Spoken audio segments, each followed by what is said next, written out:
Hello everyone, my name is Xiomaro and welcome to Battlerite Sage. So today we're going to be doing another Battlerite Analysis video. I'm thinking I might make this my Thursday thing, just keep sending in the Odium links. Like, I had a lot more this week, so I'm not going to be able to get around to doing every single one, but try and send in games where you're losing and maybe where you're not sure exactly what's going wrong or there's something in particular that you want to work on. There's not nearly as much to learn from winning games, so definitely send in the ones where you struggle. Today we've got a video from Astico, and in this video he's at Silver 3.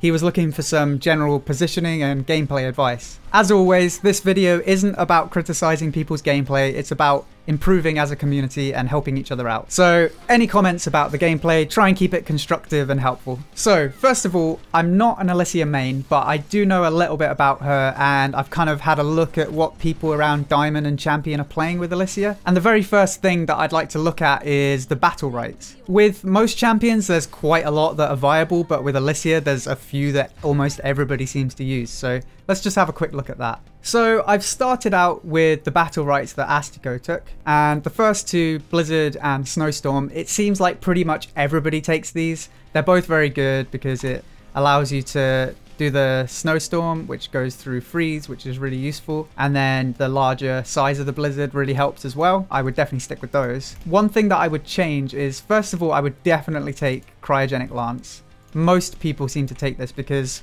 not only does it AoE chill, but even if you miss, it can still chill people, which is really useful because then you've got the larger Snowstorm and that makes it much easier to freeze people. Secondly, I would take Icebreaker, and the reason for that will become more clear later when we have a look at the video. But one of the reasons for that is if you chill people and then you hit them with the freeze, it still does damage through the freeze and breaks it instantly.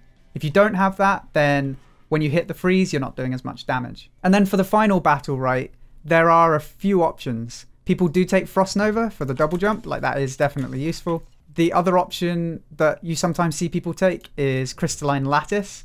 This is something that I would normally take against double ranged. And then for this particular game, I would go for Figure Skating, which you did have. And the reason you want to take that against Shifu or against other melee is you can pop it on yourself and then you can kite them a lot more easily. And that allows you to save your space or your other escape abilities for other things. So let's jump straight into the video now. The first little section's been cut off, but that's fine. We haven't really missed much. The first thing I would say about positioning, and honestly, this is a mistake people make all the way up to Champion, so don't worry too much, but be careful not to fall back into these little corners here. The problem with going back here is if you need peeling, then your Rukhan can't support you. And in this particular situation, your Rukhan was losing, so you couldn't support him. Try not to think of the map as this is their side, this is our side. You can kite away into their spawn, and that way you're still in the middle and you're able to have more impact on the fight. Both you and your teammates stayed really positive throughout this, so good job on that. It's always good to stay positive. So moving into round 2, I just want to have a look at a couple of things here. The Alysia puts her chill on you. Personally, I would have used my Q here to avoid some damage, or maybe even space, because the Shifu actually wasted both of his harpoons there. But it's okay, because you've still got your cooldowns if you need them. And you get a good freeze here, and right there, that's why you want to take Icebreaker. If you had that Battleright, you would have got a chunky bit of damage on the Shifu, which would have been good. So just here, I don't know if it was on purpose, but you did a good job not hitting the counter. Unfortunately, Rukhan hit it. And then you get a good snipe onto the orb. Now here you do a really good job of avoiding the flash freeze, but then you walk back into it. So be careful of that. Unfortunately, the Rukhan did hit the counter, but it looks like you probably would have hit it anyway. Now you do the right thing here. Your team did hit the Shifu counter, but remember, once you hit the counter, they don't have it anymore. So it's always good to take that little opportunity to do a bit of damage. So you did a good job there. Remember that all counters have an 8-second cooldown, so you'll start to have a mental timer of when the counters are going to be up again. So you could have predicted that counter there, but don't worry, it was a very good counter from the Shifu. Once his counter is down though, I would have carried on focusing him rather than shooting at the Alysia there. You did put a few shots into him, but I would have put a bit more focus on him than you did. Now, here's an example from your teammate why you shouldn't really back off into that area, because you couldn't really do anything for him there. And he was getting hit by the Shifu anyway, so his best bet, and if you're ever in this situation, your best bet is to just carry on moving towards the middle where your team can actually help you. If you have some cooldowns available, obviously it's a different story, but if you figure that you literally can't get away, then you're always better going where your team might be able to peel for you. Let's just quickly go back here because this is a really good example of cooldown usage.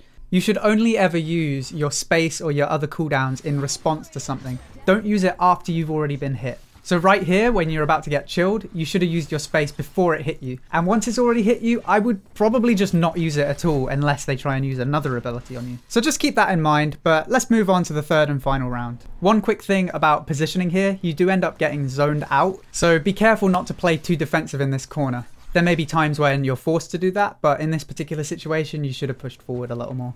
So you've got to be a little bit careful of hitting counters. But after you hit it, I would have used your Q ability on you. Because of the figure skating Battlerite, you could have got a bit of distance without having to use one of your most important cooldowns. Now I've said this in a video before, but I just want to go into a little more detail on the thought process. Whenever I think about my cooldown usage, I usually think, if they use this, then I use that. So while you're still learning the game, go through in your head, what abilities does the enemy have? And what do I have in my kit to avoid that? So in the case of Shifu, he has his harpoon where he can close the gap. And he also has 2 charges on that. So if he closes the gap on you with his harpoon, I wouldn't use my space straight away because he can still close the gap again and then you have nothing to get away. So in my head, I'd be thinking, if he closes the gap on me, then I use my Q ability and just run away from him for a bit. If he tries to close the gap again, then I would use my R ability if you've got energy.